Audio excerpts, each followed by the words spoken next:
এমন কাউকে কষ্ট দিবে না যার একমাত্র উদ্দেশ্যই ছিল তোমাকে খুশি রাখা, তার একমাত্র উদ্দেশ্যই ছিল তোমাকে ভালো রাখা।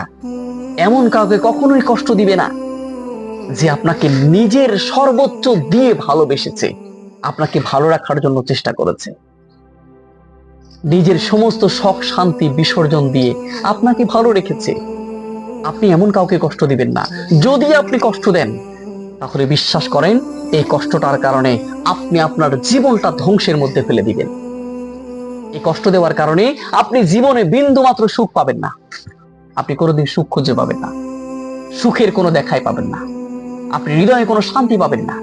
কারণ যে আপনাকে ভালোবেসেছে অন্তর অন্তরের মতো, যে কাছে টেনেছে, যে আপনার সমস্ত কিছু নিজের কাজ করে নিয়ে আপনার জন্য করেছে, দিন শেষে আপনি তাকে পর করে দিয়েছেন, অবশ্যই এটার প্রতিশোধ পাই টু পাই আপনি পেয়ে যাবেন।